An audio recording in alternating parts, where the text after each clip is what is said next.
চাচা আসসালামু আলাইকুম। ওয়ালাইকুম সালাম। এই জমিটা তো আপনার চাচা না? জি, কতদিন হয় করছেন? কাতি মাসে বর্তমান লাগাইছি, এখন বর্তমান আগুন মাস শেষ করে 1.5 মাস রুপেছি। বেচার উপযুক্ত হয়েছে? এই কিছু কিছু আসতেছে, এই মাসে মিলাই পড়বো। এখানে কতটুকু জায়গা?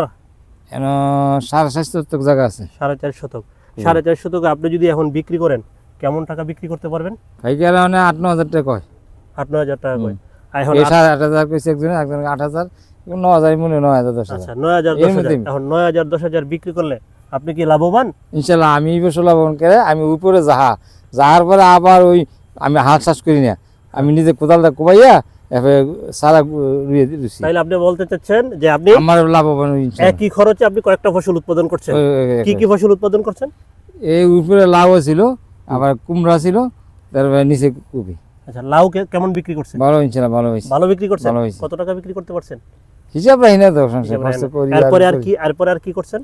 মানে আবার আর কিছু করা নাই, কবি আছে, কবি উঠলে আবার পিছনে দেখলাম ডাঙ্গাও চাষ ও করছেন। আছে, ডাঙ্গা আছে। ডাঙ্গা বিক্রি করতে পারছেন? একবার লাস্ট করছিলাম, লাস্ট করে বিক্রি করে আবার ডাঙ্গাটাই ফালাইছি। লাভবান তো? লাভবান ইনশাল্লাহ। দর্শক, আমাদের এই চাচা কৃষি কাজ করে তিনি অবশ্যই লাভবান। আপনারা যে কেউ চাইলে কৃষি উৎপাদন করে নিজেকে অর্থনৈতিকভাবে স্বাবলম্বী করতে পারেন এবং বাংলাদেশের কৃষিকে এক ধাপ এগিয়ে নিয়ে যেতে পারেন। ধন্যবাদ সবাই।